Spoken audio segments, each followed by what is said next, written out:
Meeting of the Prospect Mountain High School Joint Maintenance Agreement Joint School Board. It is March 19th. The meeting is called to order at 6 o'clock p.m. And the agenda begins with reorganization of the board, post-elections. I'm looking for a nomination for the board chair. Chair of the joint board alternates every year between Alton and Barnstead. This is a term of the joint maintenance agreement. So this year the chair will be a member from Alton. I'd like to nominate Carol Locke. Second.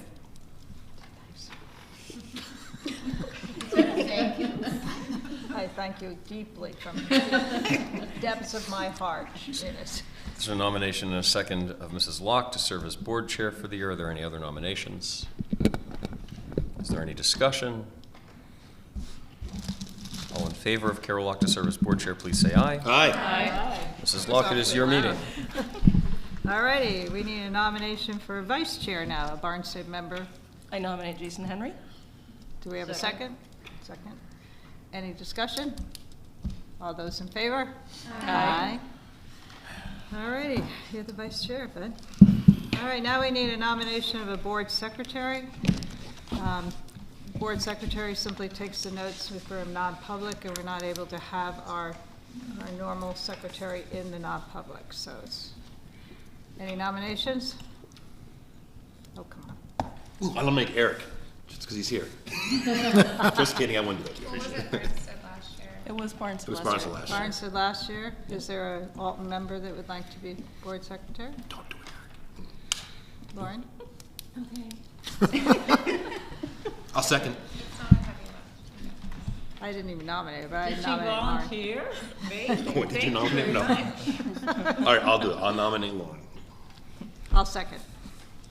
Any discussion? All those in favor? Aye. Any opposed? All right, we have our board secretary. Thanks, Lauren, for stepping up.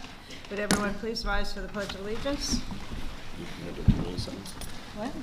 Did I miss something? Oh, sorry. I pledge allegiance to the flag of the United States of America and to the republic for which it stands, one nation, under God, indivisible, with liberty and justice for all. Sorry, I skipped the committee. I'm sure that you've all been waiting anxiously to sign up for all the committees we have. So let's start signing up for the committees. We have Building and Grounds. And this year it's Barnstead's chair. Barnstead's the chair. And last year, Jason and Lila were on it, and Lauren was on it. I think Pam was on it also. So we need a fourth member, Alton member. Yeah, Eric? I'll hop on that. All righty. So Eric Boudreau is going to be on that committee. Enrollment options, do we still need that committee, Tim? Probably now more than ever. Okay. So Pam is no longer here. Ann, you were on it. Jason and Eunice. Do we have an Alton member that would like to be on that? Enrollment options? I mean, Yeah, I can- I'll hop on that as well. You'll help on that? Yep. Okay, great, I already thanks. told them all committees, so see, he's doing. See, he's already signing up for all of them, he's so Just obedient. wants to spend a lot of time together, that's fine. All right, finance and budget. Eunice, you were on it last year, you still want to stay on it? Liza? No, it's me. Liza? It's not me. It's me. It's you? Yeah. Yes. Yeah. Unless Carol doesn't want me to. All right, so Lila, Pam was on it, Rebecca was on it, and they're both off the board, so. Anyone want to be on that? I'll do it. Christie? Anyone else on the Alton team? I can be on it. Good. So I'm on it. It's like class, huh? Negotiations, do we have any negotiations this year? I don't think you do, as a matter of fact. I No? don't think we have any. No? Not So for we the can JMA? skip that one? All right, we'll skip the negotiating team. Policy, Ann? Policy, do I have the second one? Policy, yeah, Stan, I'd like to Do see. you only want 2 members for that? Because Lauren is now wanting to be on it. That's what you've been doing, but You what? that is what you Oh, have been okay. doing, one member from each board, but you can do whatever you want. It's always nice to have an alternate. Do you want to be an alternate, Lauren? I'll be the alternate. All right, Brandy, you still want to be on it? I like that. It's nice to have an alternate, yeah. All right, strategic planning. I wasn't on that committee. I switched with Pam and was on the curriculum committee. So, Ann, you were on strategic plan? We're just looking for one from each. Yeah, That's just fine. one now? I'll do, that's fine. I'll take it. Yeah, Chrissy wanted to do it. Oh, Chris, so, You only, You and me, we'll do it, you and I. and Eunice and Brandy? Oh, I think he only needs one per town. You only wanted two? We're good, we'll take 4. It's all good. All right. You can do whatever you want. You're the school board. Curriculum committee. I want to stay on the curriculum committee. Brandy, did you want to stay on that? You and I have been doing that. How about the other two? I thought you were on that, Jason. Oh, so never, it always falls when I can't make it, so. No? Eliza, do you I want to didn't stay on realize it? I was on it, but I don't That know. was, should have been. It was Jason. Mr. Henry, yeah. Yeah, I just never gonna make it, so. But her name's on this list. right Yeah, I don't now. know. Ann, did you want to stay on that committee? you want alternate, yeah. Anyone else have a driving desire to be on the curriculum committee? I'm sorry, Ann, no one else has a driving desire. You're gonna have to be on it. Yeah, what's with Barnstead? I don't know, I can never make it. All right, Jason can't make it, so. Yeah, they're on Monday nights, which is tough. Well, we could change can- that night, couldn't we? We Matt? we can change to accommodate that if necessary. Listen, All right, so you're gonna stay on it, Ann? I'm glad your arm was twisted successfully. What about the Barnstable member, other than Brandy? I don't mind being on You don't it. mind being I've on never received any communication about it, so I didn't know I was on it. No, I think that was a mistake, so Okay. Jason was the one who was on it. I will But if send you're it- willing to be on it, that'd be great. Yeah, that's fine. All right, great. All righty, that covers it, right? Because we have inactive committees of technology, shared services, and communications. We don't need to activate those, I take it. All right. I'm sorry, what? shared services? And we did talk about, I think in December or January, at some point in the next year, you're at the end of the first term of the shared services memorandum of agreement, so the board should put, even if it's just an ad hoc committee, to look at it and consider updating or revisions. Do you want to put members on it tonight, or wait? It's up to you. We could use one of the other, you want to have the strategic planning committee look at it, you could do that. Good idea. That might be a good idea. If it's just a quick look at it. to Yeah, see. I think it could be an agenda item first, Yeah, rather than a separate committee. okay. Sounds But good. doesn't strategic planning involve community members and staff? Well, but and- we have 4 board members, we could use them for something like this. All right. I never did do a roll call. Do you want to do that, please?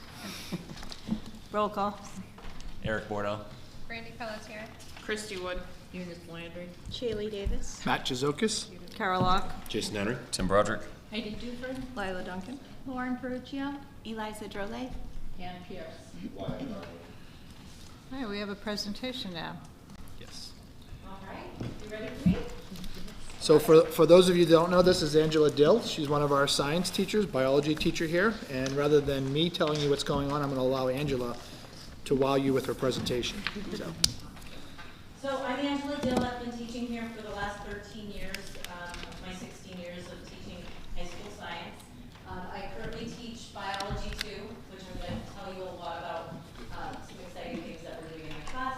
I teach honors and college prep chemistry and then also sophomore biology as well. So biology 2 honors is actually a dual credit course. So students are getting 1 credit here at Prospect, and they're also getting 4 SNHU college credits, which is a smoking deal. And students are paid $125 and they're getting 4 college credits. I've talked to some of my seniors that have committed to Plymouth State, and their credits have transferred in UNH as well. And in some cases, they're actually getting multiple credits in areas that for their prerequisites. So I'm really excited to find that out just this past week. So I'll find out more about exactly what credit transfer happened. But anyways, to the study, biology is constantly changing, right? Like every month we're getting more and more published data. And so it's a evidence-based curriculum that I want to implement. And so I was reached out by West Ed, which is a nonprofit. Yeah.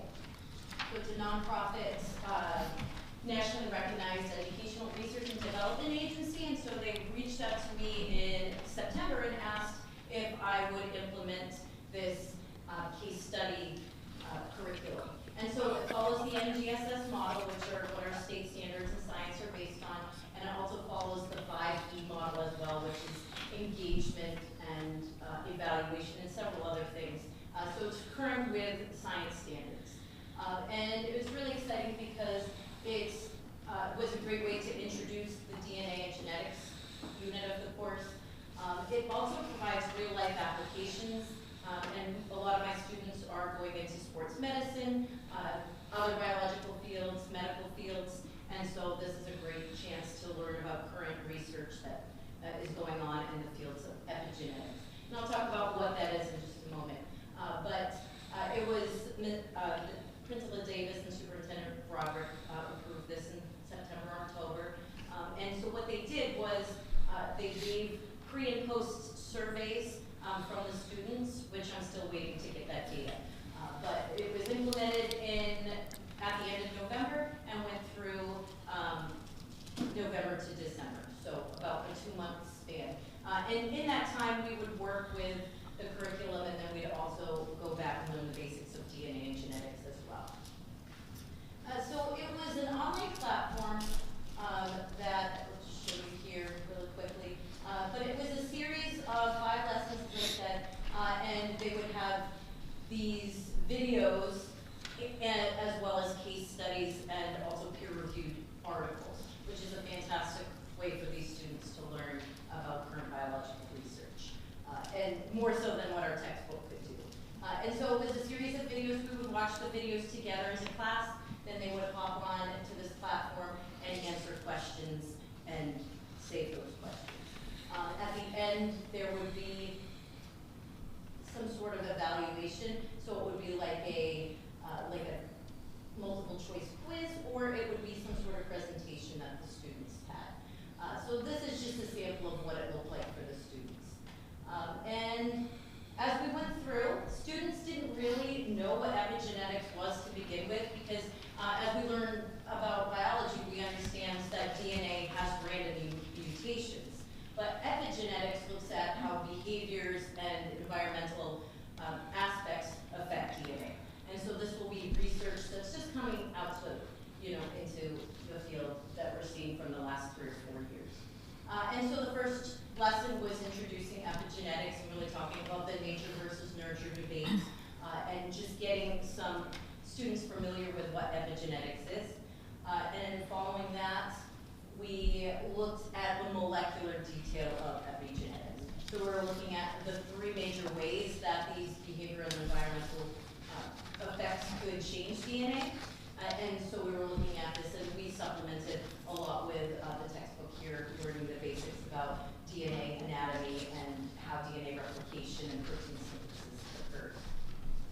The third lesson was on the environmental factors and long-term health. So this was really exciting because a lot of our sports medicine and medical field students that want to go into those sciences learned about how our behaviors are influencing their DNA. And so a lot of it had to do with maybe poor choices, such as like alcohol, which was great for the students to learn about, and like what changes to DNA has been shown based on evidence.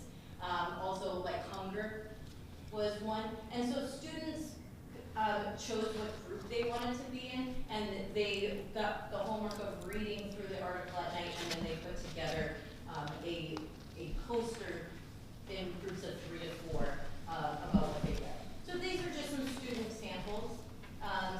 We also had exercise as well, so it wasn't all negative behaviors. The students that are into sports science, that want to study sports science, gravitated towards the effects of exercise on epigenetics, and so what exercise can do to improve your DNA. And then also obesity and smoking as well. These were the major topics for lesson 3. Schizophrenia was another one, so looking at mental disorders and how that changes to DNA, and so they were able to look at the evidence, what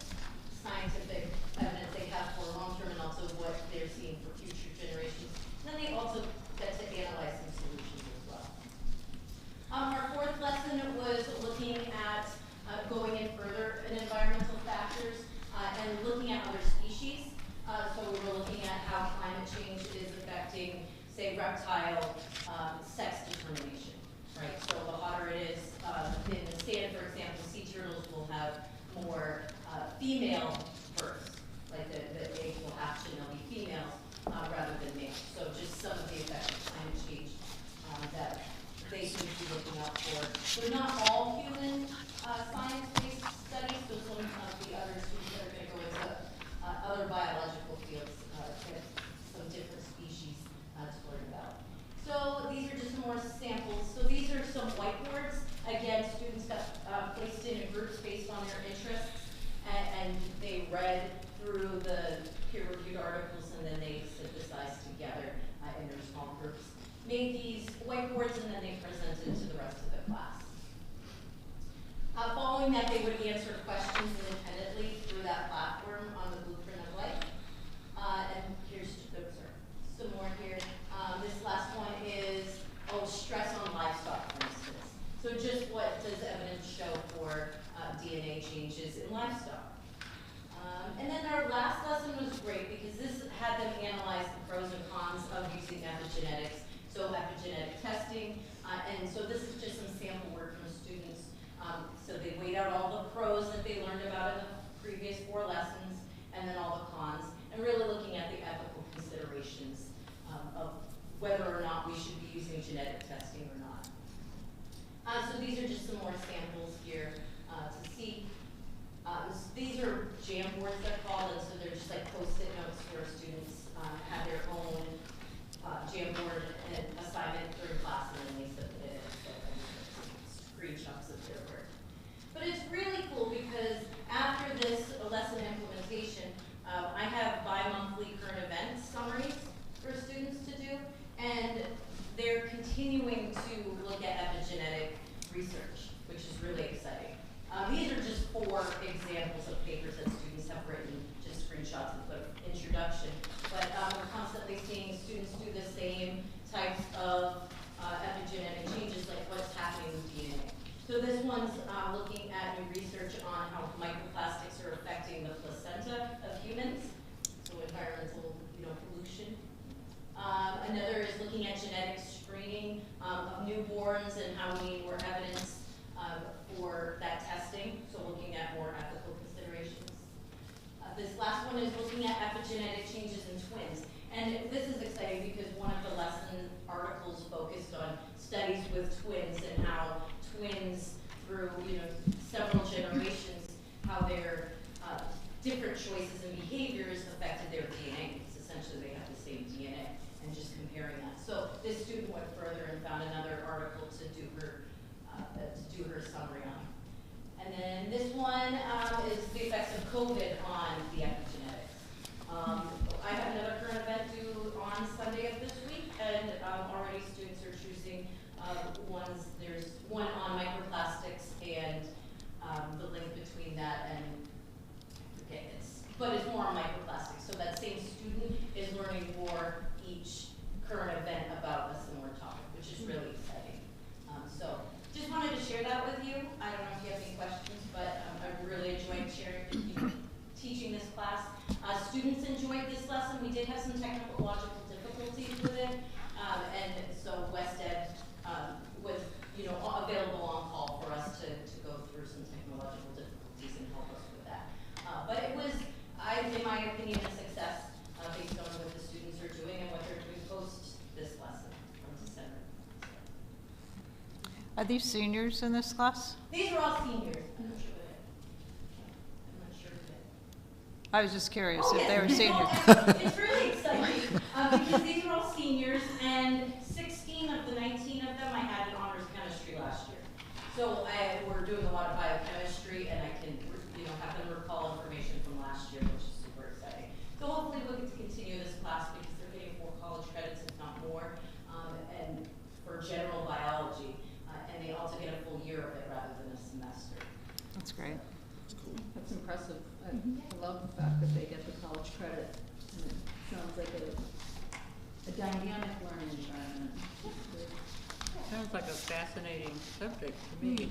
Too bad you didn't teach adult education. Well, I teach for Miami University as well.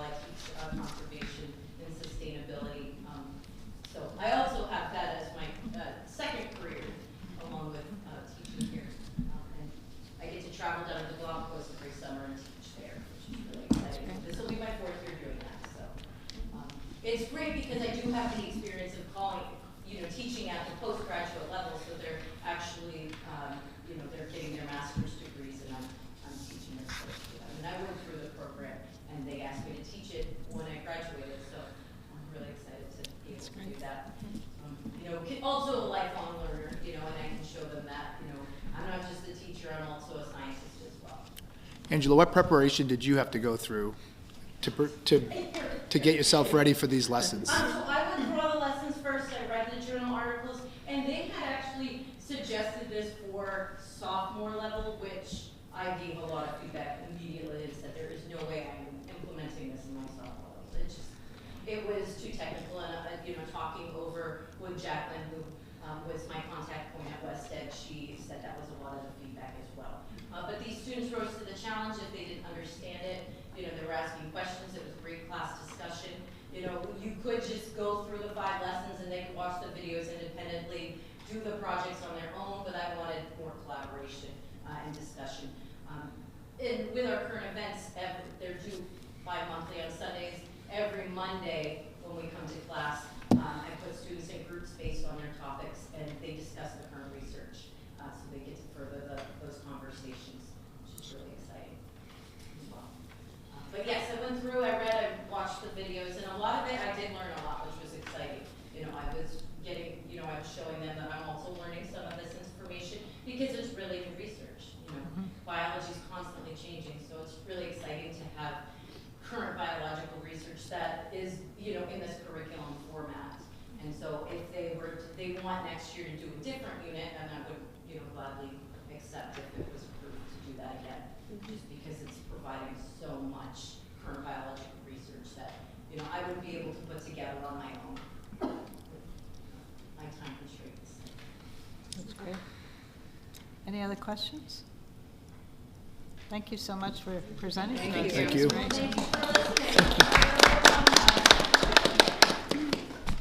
Very impressive. All right, we have our first public input for tonight. Do we have anyone want to give us some input? No? All right, hearing none, I'll close public input. We have the agenda review here. We have an item to be added, I believe? So I'll make a motion to accept the agenda review with one addition, action item number 6 for a all-states field trip. Put on it, number 6 in action items. I'll have a second for that. Any other agenda items you'd like to add or subtract? Bet you didn't expect me to subtract, did you? All right, all those in favor of adding that? Aye. Aye. Any opposed? All right, we're on number 6. I'll make a motion to approval of minutes of February 20th, 2024. Second. Anyone have any additions, subtractions, comments? All right, all those in favor of the passing the minutes from February 20th? Aye. Any opposed? Okay, they pass. All right, reports. We have our new principal here. So we're not going to ask Mr. Lachaw to remain for the entire meeting, but you appointed him on my nomination at your last meeting, so here's a chance for board members who haven't already met David to meet him now. We'll give him a chance to introduce himself, and perhaps you have a couple of questions for him. David? Hello. Hello. I am David Lachaw. Thank you for having me here. I'll just briefly say I've been public education for my entire career. Other things in the realm of public service. I've sat on multiple state boards, and I've worked at every level. Coming back to the high school for next year, I'm really excited about that.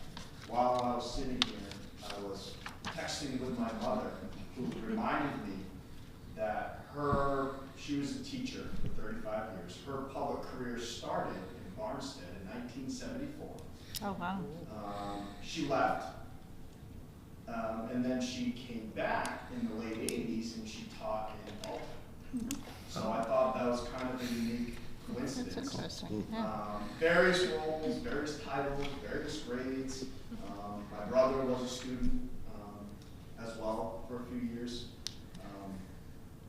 And so it's just a unique connection that I thought I'd share. But I'll just simply wrap up by saying I'm excited. I think the school's in a great place, and I'm excited to help write the next chapter. I'm happy to answer any questions you might have. Anyone have any questions? I thought your presentation, your public presentation was very impressive, so thanks for coming out and doing that. Congratulations. Look forward to working with you. And welcome. All right, well, thank you for coming. We appreciate it. All right, we have some recent newspaper articles that you have copies of with the wrestling team. Let's see, what's this one? Hockey girls. Made the playoffs.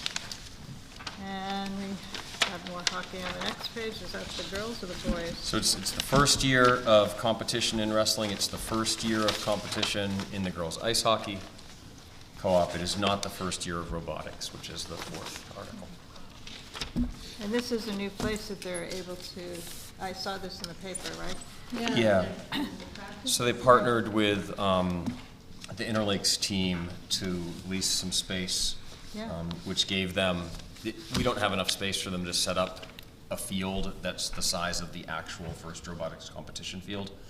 And this is, so they've opened it up to other teams in the Lakes region. They've had a lot of teams in and out up there. They have sponsorships. They had all the lumber was donated along with the labor to build the That's arena, great. whatever they call the game field up there. It's pretty cool. Yeah. Yeah, I read that in the paper too, I thought it was impressive. Any questions or comments about our articles? Well, congratulations to everyone. Finance, we have Heidi, you're up.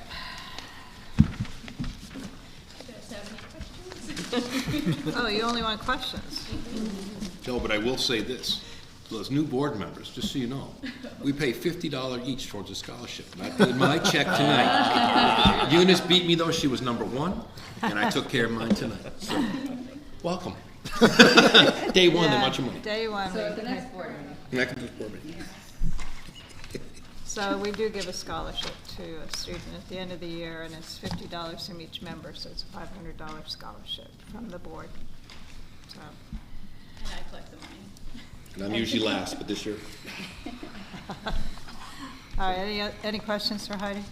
Comments? We have our financier over here with our calculator. Any questions over there? Christy? Sounds good. All right, just wondering. All right, we have a student report. Wyatt, you're up. Good evening, first of all. It's been kind of a slower month, I think, coming off vacation. Most staff might have really good winter sports, and then spring sports just started out this week. So far, the Monday and Tuesday. I think so, looking at people I know, and I think that's great. Sounds like we have a fairly promising field of young, talented student athletes for all of our major sports, whether it be softball, baseball, tennis. Hopefully bring home a championship in at least one of those sports. Event-wise, student council just prior to their vacation hosted Winter Carnival. It was a big success this year. There was a lot of fun games and cooperation between classes and a good level of competitiveness that brought us great pride. So I was happy to see that. National Honor Society hosted the Red Cross earlier in March for a blood drive, which myself, Ms. Davis, and Mr. Joseph all participated in. We were able to exceed our goal of 26 units, and we did 27 units of blood, which was extremely impressive considering we started 45 minutes late due to them forgetting a piece of equipment.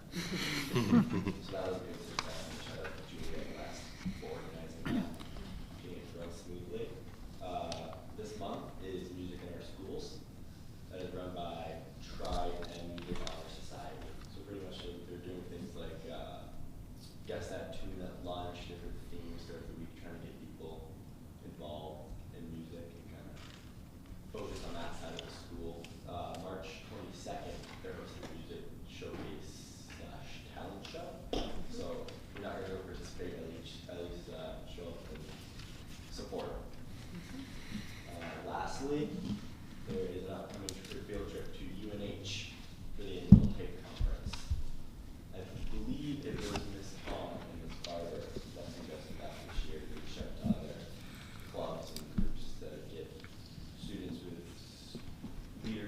interests and skills involved.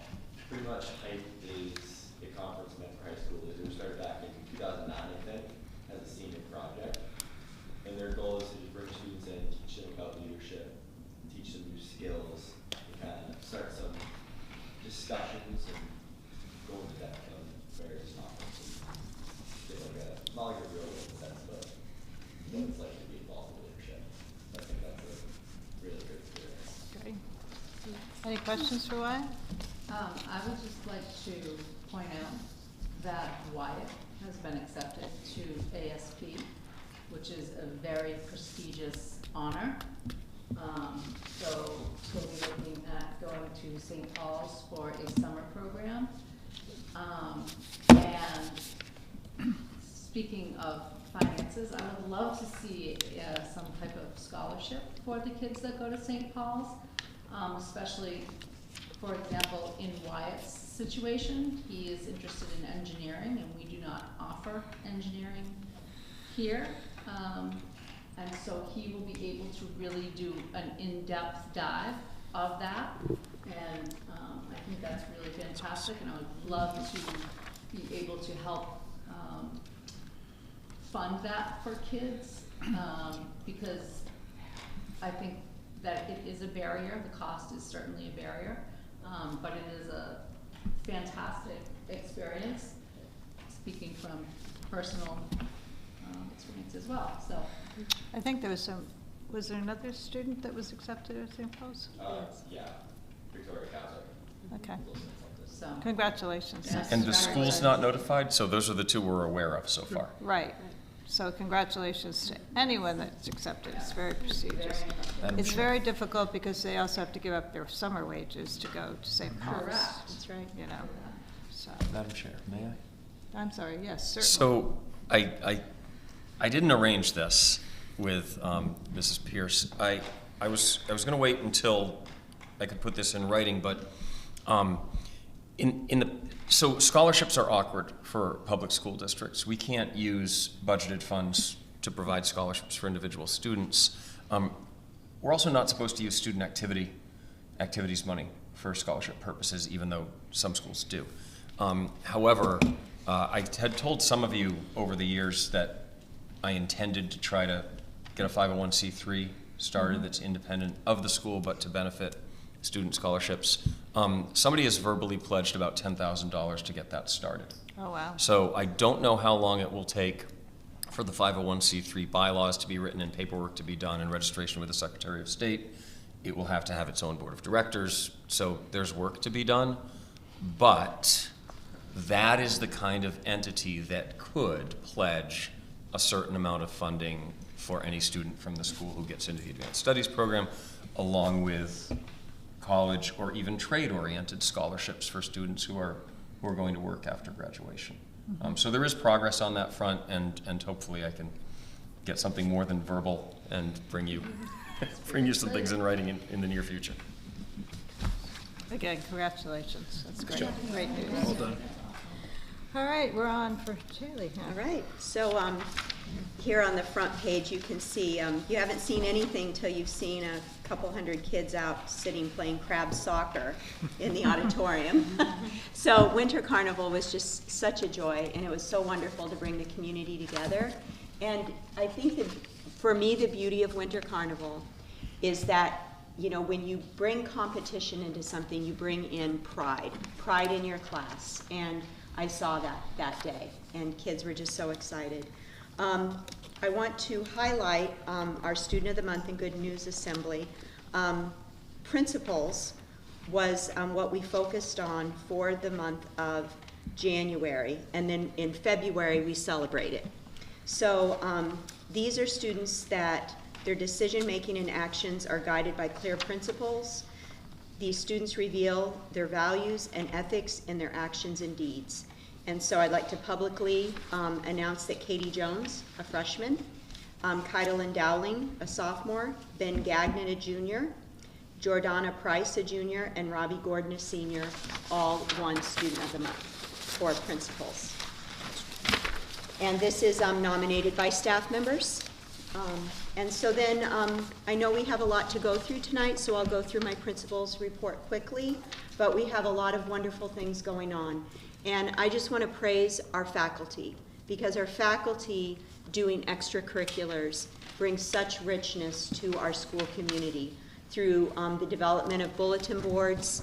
It beautifies the school, it creates a lot of fun and hype and activity that are outside of the academics, and for some kids who maybe aren't involved in sports, it's a whole other area that they can be involved and connected. So the robotics team, this weekend, they're going to be going to compete. Our environmental club and art club paired up. Angela Dill, who you saw tonight, is a big mover in that initiative. FBLA, they're going to be going off to their competition, which you helped fund, and they're very busy in the school. We had a student fundraiser. Dylan Miller, through Granite State Independent Living Association, raised $1,000 just in 5 days for a wheelchair basketball donation. And Granite State Independent Living is for people who are mentally disabled to live independently, which is such a gift. And so it's a really worthy cause. NHS has been so busy. The students have had their initiatives. Wyatt Varney, you'll see pictured on the back, he did the Fishing for Freedom, the fishing derby, which was great fun, a beautiful day on the lake in Barnstead. Grace Brooks did a leadership workshop, and we brought Poetry Out Loud back to the high school with Sarah White. That was cool. And then I would really love for you to take some time to read the feedback that Juliet West got on the blood drive, because it was absolutely amazing. That our kids shine, and people notice there's something special about Prospect Mountain High School. So that should be celebrated. And then there's some fun pictures on the back of Winter Carnival. You will see how into it the kids and the faculty are. And it was really cool because there was something for everyone. If you didn't want to be in the gym and all of the hoopla, you could be in the library for singing and open mic, or you could be in a classroom playing categories. And I saw some mean competition with Uno and categories and board games. So it was really, truly a fun day. I'm going to be asking you later for an action item that I left off this report. We do have an overnight field trip for one of our talented singers. She's going to go to Allstate, and it is an overnighter and one student. So I'd like for you to do an action item on that later.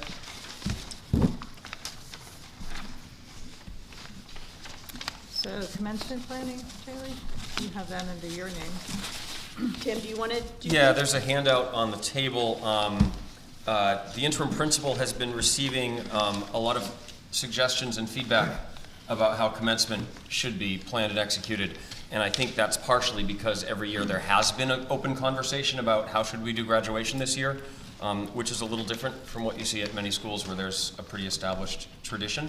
So we are giving you, the joint board, an outline of what we are thinking, and Charlie is now going back to faculty and students to talk about some of the details. First is, instead of having a conversation each year about whether we'd rather be inside or outside, we are suggesting that we want to be outside. That Friday night out on the field allows students to bring as many guests as they want without limitation. And holding commencement indoors, while it may be necessary some years due to weather, it limits the number of people who can attend. So first choice is to be outside on the field on Friday night. Second choice, if the weather's not great on Friday but looks like it's going to improve, is to still be outside but to wait until Saturday. If those don't look like either one is a realistic option, then third choice is to keep it on Friday and move it indoors. And then last choice would be, if we gamble on the weather and lose, we're indoors on Saturday. I've seen it happen once at another school. The program itself, whether you have feedback or not, is up to you. But you can see there are opportunities built here to get as many student voices as possible involved by having students introduce each speaker along with the students who speak. The class president, the valedictorian, the salutatorian. We don't know who the salutatorian, valedictorian will be yet. We do know who the class president is. And the keynote address, we're fortunate this particular year that the The latest justice appointed to the New Hampshire Supreme Court is an Alton resident and a graduate of the Alton Public Schools, and the Honorable Melissa Countway has agreed to speak to the graduating class at commencement this year, unless the board objects. Oh, that's great. That's great. So if you have any feedback, this is a living document and plans have just begun. There are other things that have to happen at the end of the year. Awards night planning is already underway. There's no tradition here of a baccalaureate, or at least not a recent one that I've been aware of, or anything like that, so we're kicking around other ideas and looking for more feedback on things like that. So please, any input, either here or send us your emails, is more than welcome. I like the student involvement. One thing I noticed that wasn't on here that seems to have been a tradition every year is flowers to parents or students where the parent works here. You're absolutely right, and that was not an intentional omission. We want to put that in. Thank you. Oh, okay. Yeah. I thought you were gonna tell me we didn't need it. but- No. That was, Oh, no. we didn't think of it. That's why we're here. Thank you.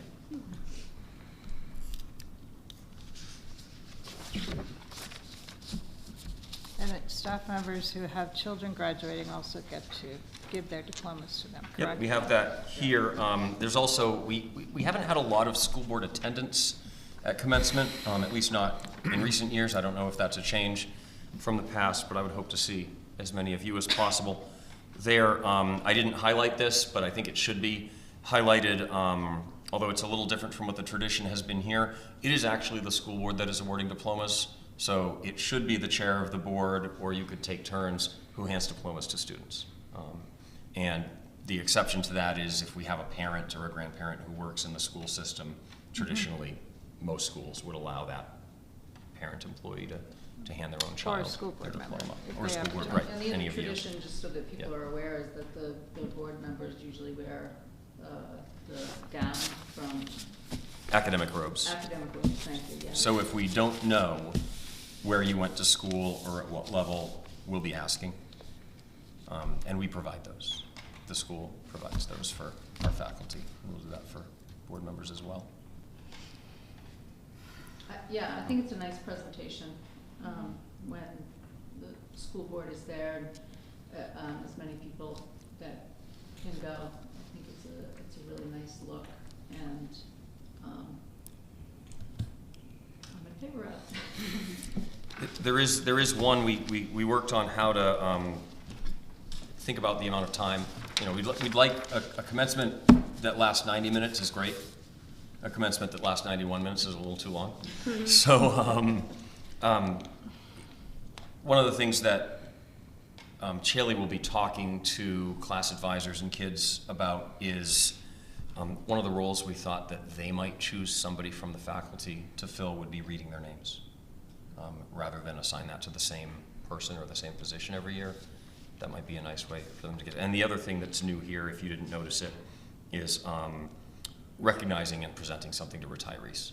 So, Yeah, I think that's a great you know, idea. if you have faculty who are graduating with the graduating class, it's nice to recognize them at commencement too. And we do this year. We do. Someone who's been here a long time. And we decided on the date, right, already? Yes, it is on the calendar and it does not change. It is I think it's the 14th, the Friday. I can't remember, but we made sure to say it was going to be that night, so there's no question, so people can provide. Yeah, we ended up sticking with the calendar, even though it was really early comparatively. We stuck with the calendar and they had an early graduation. The seniors were happy. They got out early. Any questions, comments? All righty. We have a newsletter here for the athletics, winter athletics newsletter. It's pretty cool. Who does this go out to? The whole, It's a great question. Do you know the answer to that, Shirley? Yes, to parents and, through the media, however it's sent out. so you send it Thrill to share. It's sent out to the Gets distributed electronically to everybody every on our parent. parent guardian contact Great. list, and we release it to the local media. Great. That's wonderful, thank you. Any questions or comments? All right, technology report. submitted by Matt Dumont. Do we have anything you want to add to this or say anything? We're asking you under action items to accept a $100,000 SAFE grant. It's duly administered by the Department of Education and the Department of Homeland Security, and it'll be used to improve the video surveillance system at the school. Great. All right, Matt, you're up. Thank you. Online assessment. At the top of that report, you see the presentation by Angela Dill. Our hope is that throughout the school year that we can have some of our faculty or even students come to the board and do a brief presentation on some of the things that are happening in the building. So I think it's a good opportunity for them to showcase both from the faculty and the student perspective. SATs, as you know, the DOE received approval to use the SAT for our grade 11 students on March 26th. All of our juniors will be asked to participate in the SAT with essay this year. It's fully electronic. The first year that they've gone completely electronic throughout the state. Over the past few years, our participation rate has been approximately 73% of our juniors taking the SAT. And so our scores will be available to students. It'll be available earlier to the students, but then for all of us in May or early June. One of the things that I'm working on for the spring and possible the summer is working to design and facilitate professional development sessions in April and May, as well as June, focused on embedded honors as part of the untracking pieces of it. We're going to be looking at the design and implementation of that piece of it, looking at the standards-based units that allow students to engage in multiple personalized learning pathways. You saw a little bit about those learning pathways this evening with Angela, and kids having some selection in what they're presenting.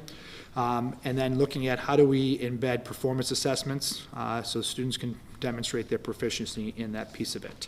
We're also in the early stages of developing opportunities for credit recovery in the summer.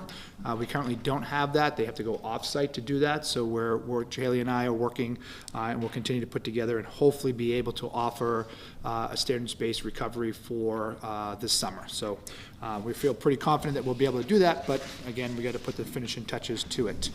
On March 12th, the professional development, we had focused on 3 connected sessions: educational equity, instructional equity, and restorative practices. There was the educational equity was part of a survey that they did. And then they were able to follow up with some instructional equity. And in the afternoon, they participated in restorative practices with a focus on restorative circles. And so one of the things that the teachers were asked to do was to complete an exit ticket where they chose one of the 4 areas to reflect upon and create a mini action plan. And again, looking at some of the things that are going on in their classes and what are some of the little things that they can do around equity and restorative practices. At the last board meeting, the board had asked for an update on the ELO. We are in the process of redesigning that. And what I've provided here to you was an overview of the steps that have been taken up to this point. You can see, I'm not going to go through each bullet point. It's pretty intense there. But I do want to note that if you look in sort of the April-May period of time, we're looking to do a community presentation, inviting all of our businesses, faculty members, anybody that is interested to hear a little bit about ELOs. This will also be opportunity for some coaching for our current school counselors, our transition coordinator, so that we can hit the ground running. Part of this will be developing a website that will go on our current place so people can see all of the forms that they would need. And again, it'll go through all of the different things of what an ELO is and is not. So we will have some more information at the April and May board meetings. And if anybody has any questions, I can kind of go over that a little bit more in advance. Coins. So Tim and I have been talking about ways of recognizing extraordinary efforts and contributions that will help foster a culture of appreciation and motivation. One of the ways we're looking at that is to go and present those individuals that may have gone above and beyond. When we talk about those individuals, we're talking about students, we're talking about faculty members, it could be administrators, it could be bus drivers, custodians, community members. Coming up on the 20th anniversary, I'm sure that there are people who have been instrumental in bringing Prospect Mountain to fruition, and maybe this will get people to think about some of those individuals and reach out to us for that. But for us, we feel like these commemorative coins acknowledges their support and acknowledges their accomplishments, and hopefully when people see them, that it's more than just a monthly thing. It's a little bit more meaningful, and it would gauge more people to be part of that. So we have purchased these, and I just want you to show, as a show, I want them back because you're not getting one yet. For those that have not seen them. But on the front side, it has our logo, the Prospect Mountain High School, and on the back, Prospect Mountain High School Timberwolves. And again, this is an opportunity for us to recognize somebody. The process would be, we'd have them come to the school board, and we would recognize them here in front of the school board, and then we would present them with the coin. And then obviously make sure that there was a write-up in the paper for that piece of it. We had some discussions about a potential plaque that we could hang here that could add as years go by, so people are recognized over and over and over again. So we're excited about that. We're also looking at this in Alton and Barnstead as well, for those communities, to recognize individuals from those individual pools. So that's all I have. Okay, any questions or comments for Matt? No, just, The coins is the monthly recognition program? Nope, it would be based off of if we are able to identify individuals. There might be one or two a month, it could be one a year. It'll all depend on the stuff that comes in for us, us being able to look into the community and recognizing that. So we don't want it to be sort of like we have to pick somebody each month, because then to me it's not as memorable as it is where we're recognizing them as necessary or as based off of what their accomplishments are. Can anyone recommend someone for Sure. nominations? Yep. For example, can students, parents, community members? Yeah, and we can take those into consideration and go forward from there, yep. We're in the process too of potentially developing sort of like a rubric, if you will, so that we can kind of see if in fact, if Chaley's recognized, then we can kind of look and see, what's the rationale behind that, and does it meet those pieces of criteria, so. This is also distinct from and separate from a Hall of Fame, Yep. which is another thing going into the school's 20th anniversary year that we will be talking about. And I say challenge coins they're big in law enforcement. We use them all the time. We have them for staff and those other things, and they really appreciate them. And I have staff that will carry them around, ask them if they still have them and stuff, and it can be pretty good. So we like them. You're up, Tim. Thank you. Thanks, Matt. So tonight, it's been a couple of years since we gave you all binders with current collective bargaining agreements and all sorts of other things in them, and as time has gone by, there's more to include. So it turns out it's going to take us a little bit of effort to put together 15 new binders. If you have an old one and you wouldn't mind dropping it off at some point, we'll reuse them. So that would be lovely, but otherwise, Debbie's working on that with us. And for tonight, because there is at least one topic here related to enrollment and innovation, I did provide just the two newest members, it's not all of it, but sort of the highlights of the history going back to August of 2019 of tuition agreement talks with Gilmanton, an effort to engage with Pittsfield, talks with Milton, and so on, kind of to set the stage or provide some background for some of the things that we've been working on over the last couple of years. So we'll have more on that. You are entitled to or due by the collective bargaining agreement with the Prospect Mountain Teachers Association feedback from a committee that's evaluating the DENPAC program that's been going on for a couple of years. You've also been asking about it. They've delivered some interim feedback, which Matt and I have reviewed. I asked to attend their next meeting, which will take place April 4th, and then I'll work with them to make sure that we all understand what they're giving us or proposing. Because I think, if the board's going to consider any changes to the program, we need to have data. We need to really understand, what we've tried to achieve, what we have or haven't, how we've assessed that, and if any changes are necessary. It's also possible that we want to run the experiment a little bit longer before making any really big decisions. It does affect the schedule. It does, So yep. students start later in the mornings, and some parents object to that, just to say up front. Starting later is hard on them if they have to provide transportation for the students. So it's just something to think about. On ESSER use of funds, we are posted on our website on the school board page is a use of funds report for each SAU. That's a requirement of the federal ESSER grant program. It essentially reports on what purposes we've used the federal funds for. We're entering the last 6 months or so of grant availability. So the ESSER 3 grant, which is the last one, the ESSER 2 grant, which is the last one, we're wishful thinking there. The last one we're spending down. We just got final approval from the department to replace about half the school's exterior doors here, which you can see a couple of examples of why that's necessary right here. There are a couple of doors that there's clear silicone is the only thing preventing rain from coming through the steel doors. So that'll get taken care of to the tune of about $57,500 using those grant funds.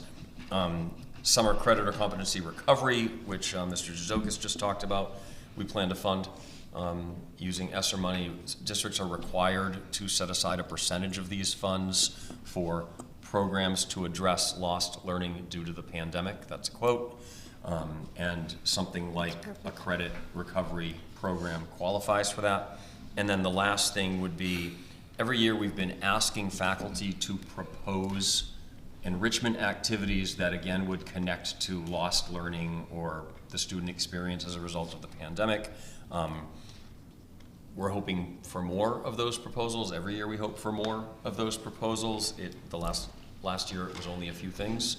So we met recently, and I think Shelley sent out or is about to send out the annual appeal to the staff to propose. And again, we use ESSER funds to fund those activities. We have some reporting requirements that we're tightening up a little bit this year because as the grant program has gone on, the department has continued to give more guidance to the field. At first there was no guidance, and then over time they keep adding things.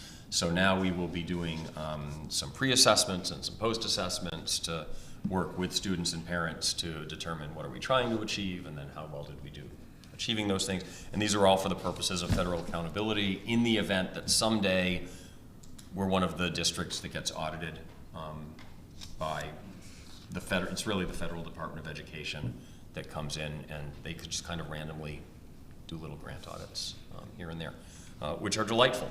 So those are the primary things that we're still using that money for. We're down to about our last $100,000. More than half of that is going to the door project. So we're almost at the end. Can I ask a question about the credit recovery? I know that was more Matt, your thing, but I mean, I'm very happy to hear that we will have a credit recovery on site. I think that that is really important. Will it be a mix of an online program, or will it be teacher-led, or will it? The initial, so the initial piece is that we want it to be teacher-led. Yeah. And again, we're looking at sort of something that you saw with Angela, where there'll be units with sort of project-based, right. focused on it versus just drill and kill and some tests at the end of it. Not that that's what we do, but just, that's the focus, is really kind of getting their hands on there and having some experiences. Yep. So they may go off-site in some cases for some of that learning. So that's the goal right now. So, yep. Yeah, I'm familiar with that. I Yep. think that's fantastic. Yep. I'm happy to see the prospect for having that. I agree. So for the room that we're in, sorry, I have a couple of things that you do? I didn't print on the yeah. agenda. Sorry about that. So for the room that we're in, both in your meetings previously and also in some of our discussions, all year we've been talking about what a 21st century learning commons looks like, which is what many schools have done as a development of the traditional library space. We're also in this strange, fortunate position where SNHU developed a building, a mill building in Manchester to use just before the pandemic hit. and the pandemic prevented them from really moving into it, and then they figured out that they didn't need it. So they're giving away an awful lot of furniture, and they've made a lot of it available to schools. So we have put in a request for furniture that we could use potentially in this space and in the computer lab space across the hall as we continue this conversation about what is a flexible learning commons space, how do we want to outfit it, how do we want to use it. I think as we do the next revision of the capital budget, you'll see something around that topic in either the next fiscal year or the one after or whatever we decide, talking to the Buildings and Grounds Committee. Welcome. And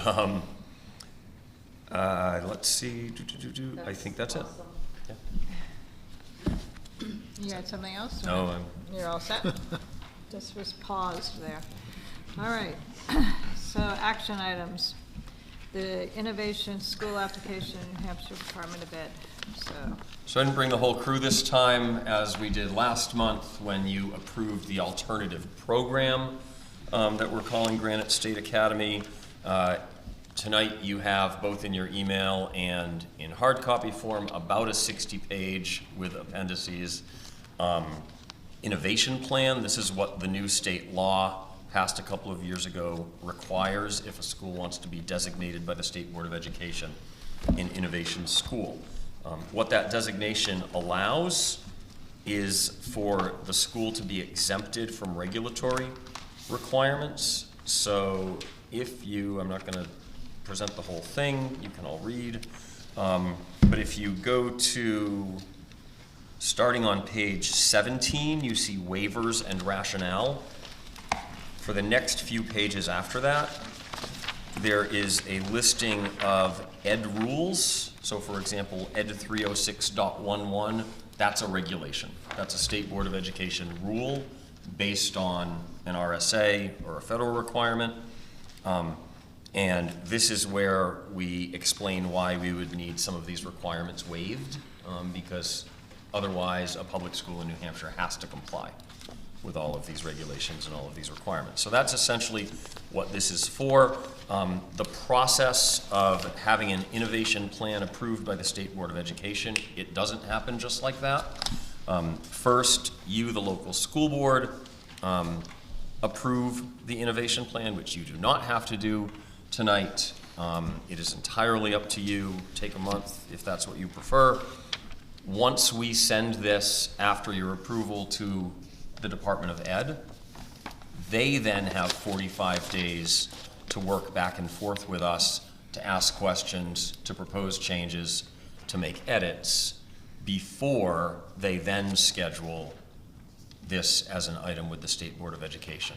So regardless of what you choose, whether you want more time or just want to keep this moving, we're going to talk about it again before it goes to the state board.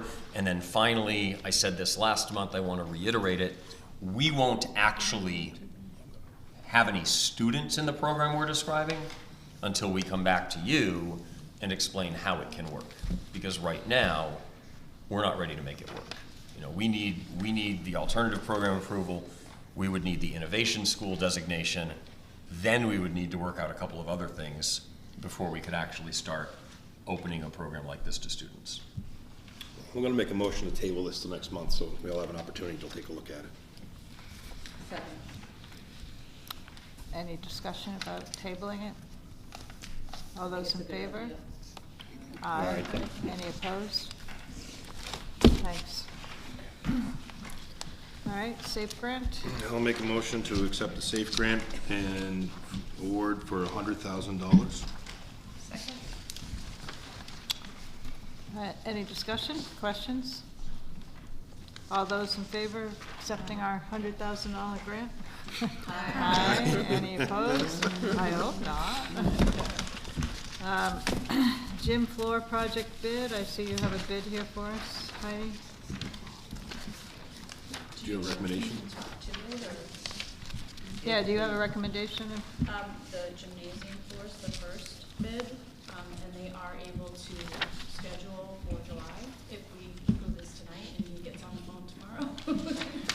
Okay. I'll make a motion to accept the bid from Gymnasium Floors, Salton, Massachusetts, for $33,984. A second. Any questions? I have a question. Is this, next year's budgeted item or this year's?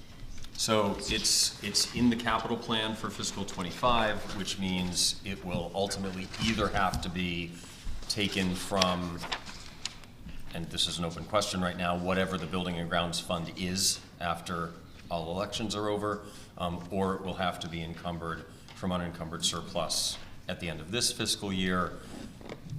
You can wait to accept the bid.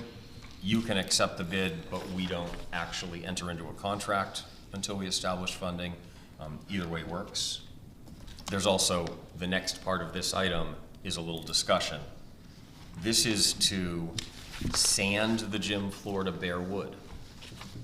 Now, the artwork on the gymnasium floor was hand-painted there 20 years ago by faculty and It's been done a couple times.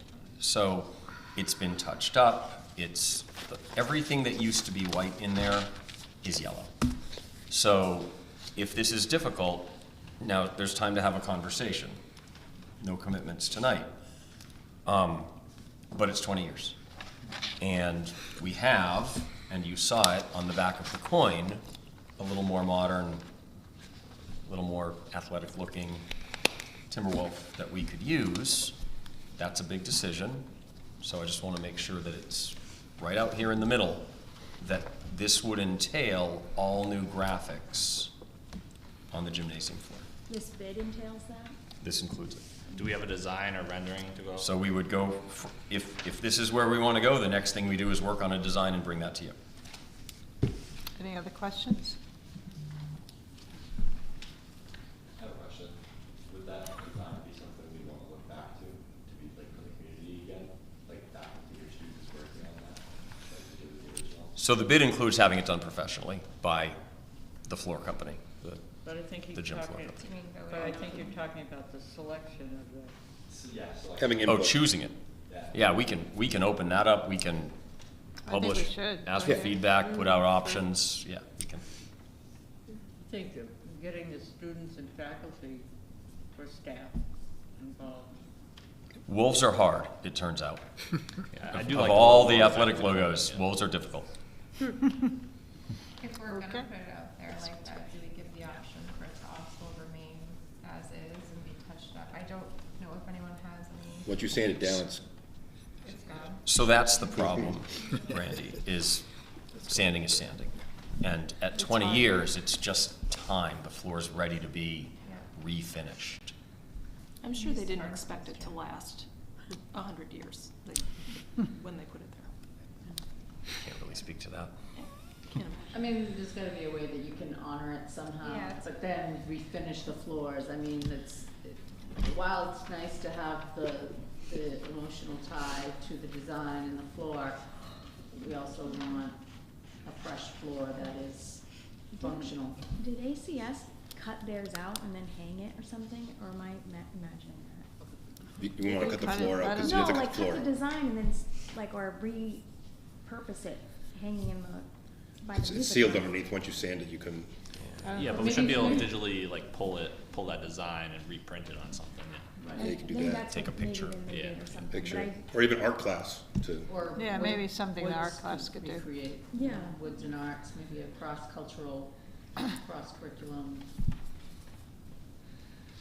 No, then find a place for it to Special hang in the school with some kind of message on it. Yeah.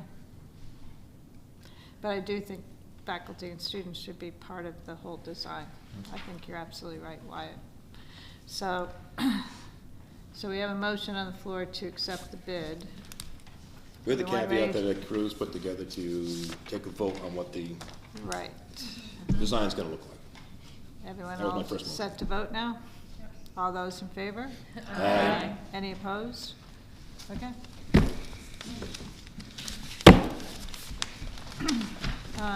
School calendar drafts. This is always a wonderful thing.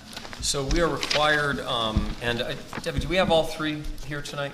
So you'll talk about the Alton Central School and Barnstable Elementary school calendars in those meetings, but you will find that you have a calendar for each in front of you. And that's so you will see that the teacher work days and the start and end days are synchronized. There is a one-day difference in the number of days. There's one more at the high school than at the elementary schools, and that's because there's one day in the calendar when elementary school teachers are doing parent conferences, and that's just a regular school day at the high school. We have a couple of, so we have bookends now that constrain us a little bit. We have a recent tradition, at least, although again, if you go back and read old meeting minutes, the joint board has gone around and around on this question in the past, that we don't have school days generally prior to Labor Day, although there's a suggestion here that maybe we use the Thursday prior to Labor Day at all 3 schools, which we're talking to our labor associations about and asking for you to think about between now and your next meeting. The last day, we have a federal holiday that is not a state holiday, but we've been asked to observe, which now creates a new problem every June, and that is nobody wants to have school up until the day before the Juneteenth holiday and then have to come back to school for 1 or 2 days to end the year. It's easy to say we don't want to have school prior to Labor Day when you can just go into June until you get to the number of days you need, but now we have both ends. So it's become a little bit more of a struggle. Last thing, we are required by our collective bargaining agreements to engage with each teachers association to hear their feedback. We don't negotiate the calendar. The board determines, all the boards determine the school calendars, but we get feedback. We're in the process of getting that feedback. That's why these are clearly labeled drafts. Oh, sorry. Oh, sorry, I forgot. But when they're, for Prospect, there's a freshman orientation on Thursday Yep. in August. That would. That we've been doing. Yeah. So that's I a like school day. that. Yeah. That's freshmen only. They come in, they get a head start. Yeah. So in October 4th is the NEA conference day? So our experience with, so right now there's an X on that day. We could schedule a day of school. So we had an interesting experience a couple of years ago when we did have something scheduled that day. A couple dozen faculty members wanted to go to the NEA conference. And then the next year, when we said, okay, then we won't have school, very few faculty members wanted to go to the NEA conference. Well, because they want to take it as a professional day. They want to take it as a professional day. But it's typically the Friday before Columbus Day, but this year it looks like it's on a different day. And we have confirmed with the NEA that that's the day. You have Yes. confirmed that? Okay, that's different. They usually have a 4-day weekend, that's why I asked. You know, I also like that there's not a half day on the Monday of Christmas break. Yes. I think that's important. That's a technical violation of one of the CBAs, but I doubt there will be any objections. No, a half day before Christmas, that would be cruel and unusual Yeah, punishment, I right. think. And then they come back for Thursday, Friday after New Year's, but I think that works fine for people. Yeah, and that's pretty typical, I think. Yeah, I think it's very People are typical. coming back Yeah. because of, like you said, Tim, with the bookends and the constraints, so it's, I think people would rather have those 2 days before Christmas than the 2 days after New Year's, having done this for years. That's what I would want. By definition, if we don't schedule 180 days, we will report hours to the Department of Education, but we have enough hours in our schedule to meet the regulation. we definitely like to count hours. Well, we start school at 8, yeah. You're a teacher. And we were able to set the graduation date last September for families based on the hours. Right. So. And graduation date is identified on the prospect Yeah, it calendar says here. tentative, we talked But it about would that be, but last we year. would. We'd make yeah. it, that would If- be if- graduation. If the night. calendar stays substantially Right. like these drafts, then that would be the day of Yeah, we talked graduation. about Yeah, that I like because that too. I of like it travel being plans. Basically the second Yeah. Friday in June. All right, well, you still have to talk to the union, is that what you said? Yeah, so I wouldn't ask you to take action. We need to get feedback from labor, and calendars are a funny thing. No matter how many times you look at them, there is something wrong. guaranteed. Mhm. So, when you have a chance someday and you don't have anything to do for 15 minutes, please take another look. I'm gonna do this. See if you can find what's An wrong. action item. You're gonna do it? The field trip action item. Oh, yeah, field trip. Yes. So, yeah, does that mean yes? All right, I'd like to make a motion to accept the proposed field trip for, New Hampshire All-State Music Festival. Second. Any discussion? Congratulations. Yeah, that's exciting. She's a talented young woman. Here's Nina's mom. Yes, for sure. There's And your mom. mom's sitting right there. Congratulations. So that's an action item that we have to vote on? I think they just did, right? Are they not? You just made a motion, but we haven't voted. Right, right. Come on, Ann, you're taking over the old chairman here too, you want it? I'm happy, you want this little gavel here? We need one of these for Ann for all of them. I'm excited. All right, all those in favor? Aye. Any opposed? Okay. Then we have personnel action items, correct?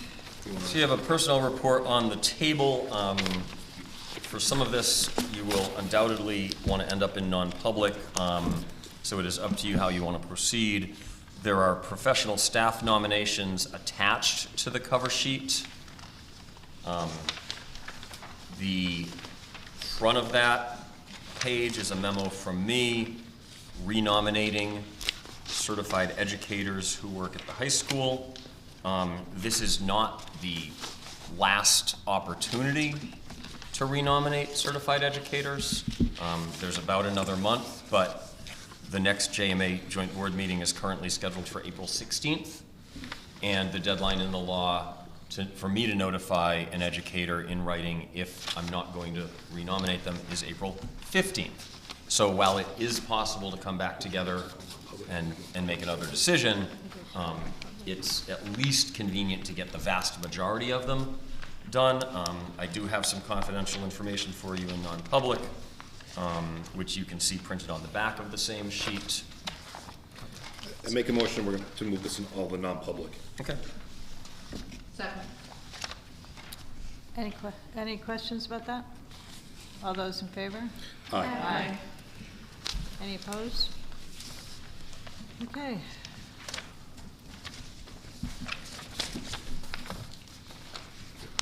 So now, I'm sorry, we're on to the next public input. Do we have any public input?